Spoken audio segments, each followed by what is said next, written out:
Hi everybody. Today we are going to talk about the top mistakes that we see people make when they are teaching their service dogs to work around distractions. So if you've been watching our kind of distraction series we've been doing the last few weeks in these videos, then some of these mistakes, well, probably most of them will seem very familiar to you because we've talked about them quite a bit in the last few videos where we talked about we've been talking about working around distractions and focusing around distractions for about a month now. So teaching your dog to work around distractions has been what we've been talking about, and today we wanted to talk about the top mistakes we see people make.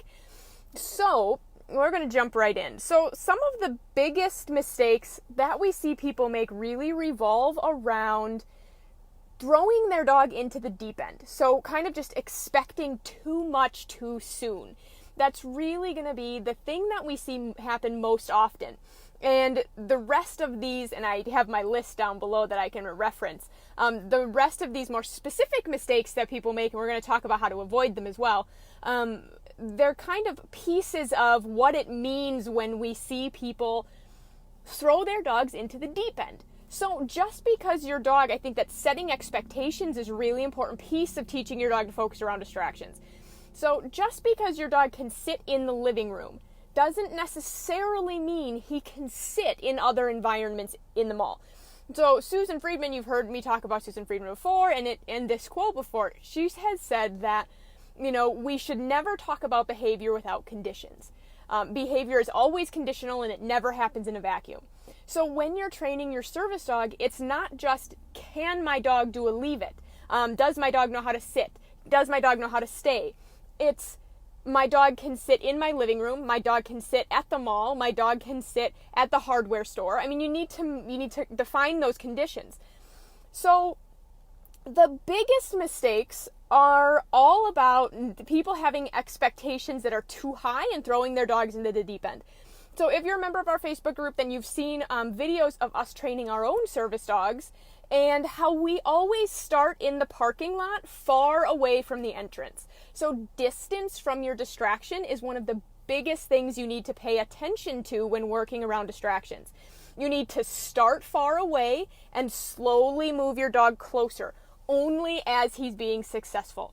And for our dogs, how we define successful is that they are offering eye contact, they're responding to known cues, and they are responding to the marker, which for us is a clicker. So if let's say we move 10 yards closer to the Menards entrance and our dog stops responding to the clicker, we're not going to get any closer until he starts responding to the clicker again. And so responding to the clicker for our dogs would mean the moment that I click, I want them to look at me for their treat, right? So we need to start far away and slowly move closer. And when your dog starts to struggle, move further away again. Another thing that you want to think about is how long your training session is and how long you're around the distractions. So we've been editing a bunch of training journals for our membership site over the weekend. And one of the things that I have noticed is that I have all of them edited and written up for our puppies up until they were 6 months. So if you join our membership, then you would see training sessions of our puppies from the time they were little itty bitty guys to 6.5 months old. And what I noticed is that none of our training sessions in public for the first 6 months went longer than 15 minutes. None of them. And I know that because we have every single one of them on video. Well, minus a few. We have most of them on video, and most of them are less than 15 minutes. And that includes walking into the store, walking around the store, and getting back to the car. So with a young dog, you really want to keep the training session short. You want to be only training as long as they can be successful. So for our dogs, if they stop offering eye contact, they stop responding to known cues, or they stop responding to their marker, it's time to end the session. Okay, and if we're hitting that 10-minute mark, it's time to end the session. Okay, intensity level of the distraction is another important one. So for example, if people are really distracting for your dogs, which ours are, people are very hard for our puppies to ignore, we are not going to go to the mall Friday evening because there's going to be too many people there. The intensity level is just too high. We tend to go to the mall right when it opens, which is like 9 or 10 here, because there's only a handful of people in the mall. So the intensity level is much lower. So if the intensity level of our distraction goes up, if it gets harder, we're going to balance that off by making the, perhaps the training sessions shorter, excuse me. So we want to talk about distance, how long your distance from the distraction, how long you're in your training session, and the intensity level of your distraction. Okay, and all of those things, those are all factors you manipulate one at a time. So that's the other thing we see people manipulate more than one of these factors at once. So, for example, if I said, well, yesterday my puppy did really well in the mall at 10 in the morning for 15 minutes. So tomorrow I'm going to go on Friday evening when there's 100 people in the mall and we're going to be there for an hour. Well, I have increased both the length of my training session and the intensity level of the distraction. And you really only want to change one of those at a time. Another thing that we see people is that they don't use enough treats. So when your puppy is learning, you really want to go through a lot of food. So your rate of reinforcement, so how many treats per minute your dog is getting. So again, when I was editing these videos, I was reminded again how fast we give treats out during early training sessions. So our dogs might be in the store for 10 minutes and they're going to get a cup of dog food. So our rate of reinforcement is really, really high. Our puppies are getting lots and lots of treats per minute for healing, for offering eye contact, for responding to known cues, but they're getting lots and lots of treats per minute for being well behaved in public. And then the last thing that we see happen a lot is people kind of nagging. Now, nagging happens, I think, when you're not manipulating that rest of the list. So leave it, if you've watched any of our videos before, is one of my least favorite things. I don't like leave it as a behavior, and I don't like it as a cue. And the reason for that is that people overuse it, because we do teach our puppies a leave it. And if you watch videos of us training our puppies in public, we do use a leave it. But if you're using a leave it more than just a couple of times when you're out in let's say you go for a 10-minute training session and you use leave it more than 2 or 3 times, then you're not manipulating the rest of your list. You are using leave it too often because you are either too close to the distraction, your training session is going on for too long, the intensity level of the distraction is too high, or your rate of reinforcement is not high enough. So that nagging where it's leave it, leave it, leave it, and every few steps it's leave it, leave it, leave it. First of all, is annoying. I'm sure that if the dogs could talk to us, they'd probably tell us it's annoying. But depending on how you've trained to leave it, you risk a couple of things. If you've trained it through any sort of punishment, then you risk your dog starting to get nervous in public, thinking he's not allowed to look around, which our dogs are allowed to look around as long as they're not pulling. If you've trained it through positive reinforcement, you risk creating a behavior chain if you use leave it over and over and over. So a behavior chain is where we get something like the dog sees a distraction, pulls towards it, you say leave it, he gets a treat. So it's, I'm going to do something naughty so that mom will tell me to be good so that I can have a treat. Now, behavior chains take repetition to form. So it's okay to use leave it occasionally, but if you're using leave it and then reinforcing your leave it with a treat and you're doing that over and over and over and over, you could potentially create a behavior chain. So leave it is a word your dog should know. It's a behavior you guys should have, but it's not, in my mind, should not be the difference or your main source of getting your dog to ignore distractions in public. So if you have questions, throw them in the comments. I know a couple have popped up, so I will go back and look for those quick. And I'm just checking my list. But those are kind of our biggest, the things that we see happen the most. And so remember, it's about training one thing at a time, keeping your training sessions short, and understanding that if you're training a new dog, he's got to walk before he can run, right? Throwing him in the deep end isn't going to help. It's just going to make everybody frustrated. So what a lot of times that means is that you have to, with a novice service dog in training, when you go into public, it needs to be with the sole intention of training your dog. Because, for example, if you try and take your dog to the dentist with you and he struggles and he starts to misbehave, then it's going to be really hard for you to leave, right? Because you made that appointment, you're busy, it's going to be hard for you to leave. So when you're training a new dog or a dog who's struggling with distractions, then you should be setting up training sessions where you go into public specifically to train your dog, and or taking your dog on errands with you that you can leave if things go badly. So, for example, if you're running, you have to go to the hardware store for a new box of nails. You could bring your puppy with that on that trip with you if you're prepared to leave and not buy your nails if your puppy starts to struggle. So you always want to keep those sessions short. Okay, so let me just see if these have questions. Yeah, so Emma, the most important, slow is fast. That is, and it is the hardest thing for people to remember. Training a service dog, it takes 18 to 24 months. It takes up to 2 years to fully train a service dog from the age of a puppy. And that is okay. You are not going to have a 6-month-old puppy that's perfect all the time. It's just not going to happen. So the other thing that you have to remember on the idea that this takes a while is that dogs go through developmental phases. So as I was re-editing some of these videos and putting together these training journals, I was reminded of how our dogs, our puppies, in some ways, as they've gotten older, they're about 7.5 months now. In some ways, as they've gotten older, they've gotten better in public. In other ways, they got worse again before they started to get better, because they kind of hit 5 months and they kind of hit like a teenage phase where a couple of them got airheady, a couple of them got distractible, a couple, stuff like that happened. So it's normal to have a 12-week-old puppy do fantastic and then your 16-week puppy struggle. That's normal. It's normal for it to go like this. It goes well, and then we challenge, and then things go well, and then they get worse. That's just how learning happens. Okay, and then we had a question here.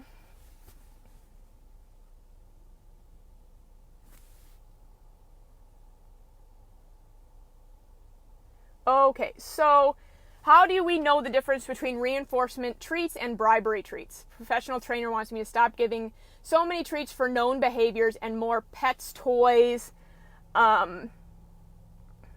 verbal praise, and a lot of times she wants food instead of pets and verbal praise.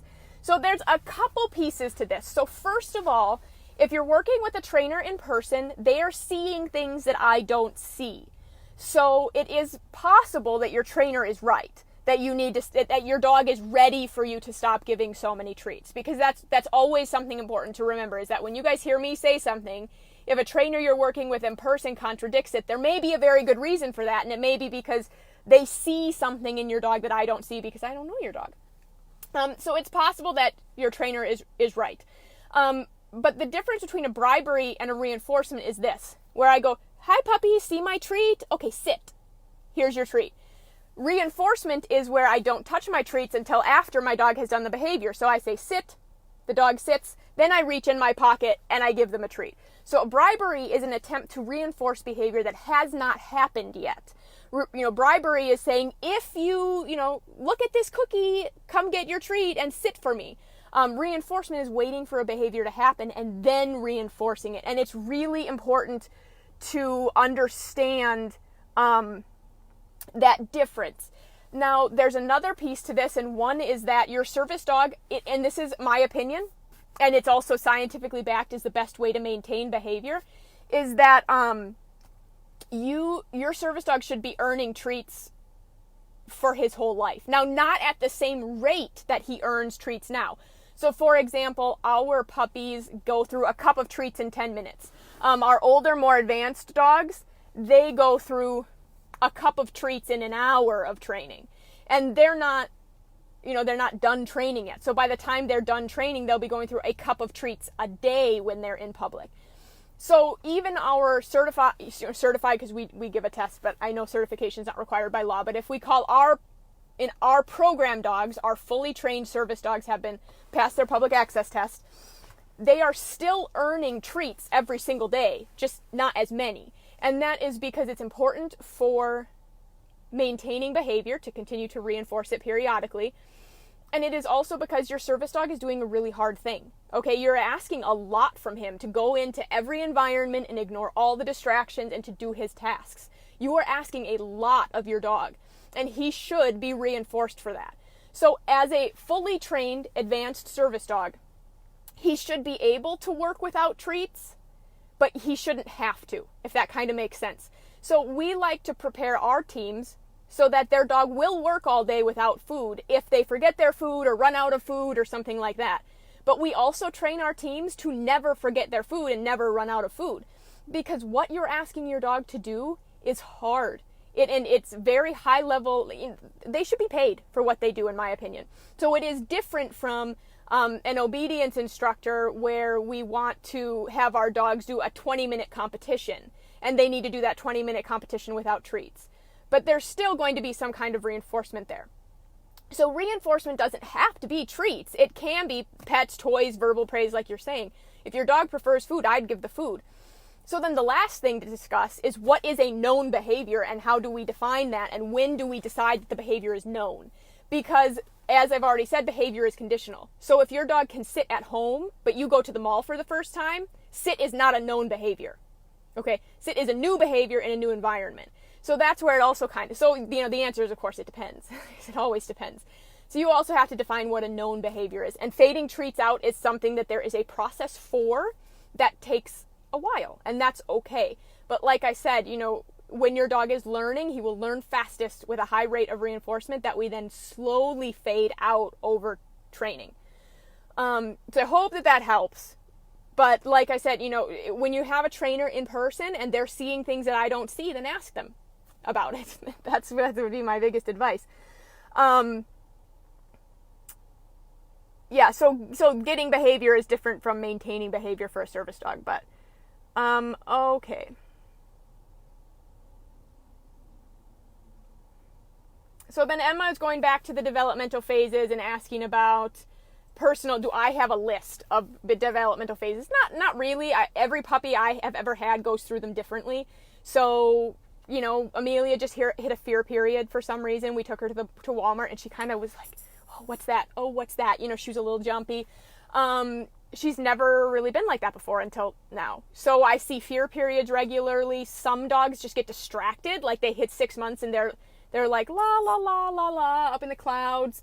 Some get a little bit more stubborn, although I hate labels like that. But what you have to remember is that your dog's brain is literally still developing.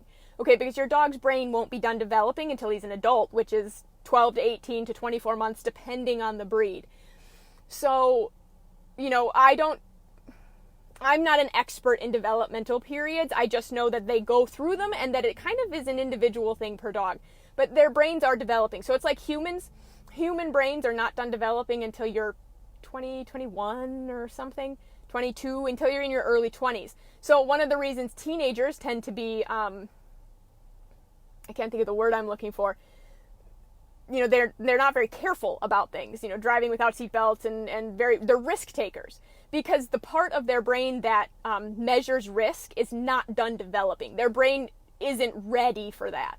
And so they tend to be risk takers because the part of their brain that should tell them, hey, that's dangerous, isn't done developing. And your dog is the same way. His brain's just not done.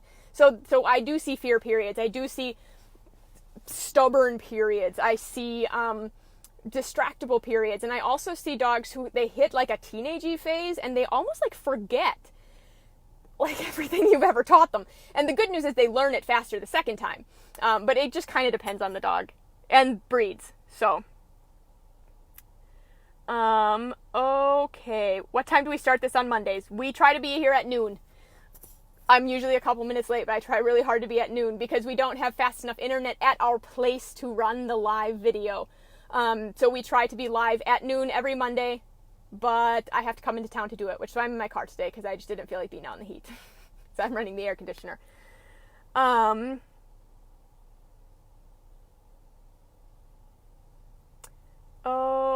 Okay, I'm trying to see if we have any other questions. So, of course, if you have questions, even if you're watching the replay, throw them in the comments because we will answer them. We are here almost every Monday at noon.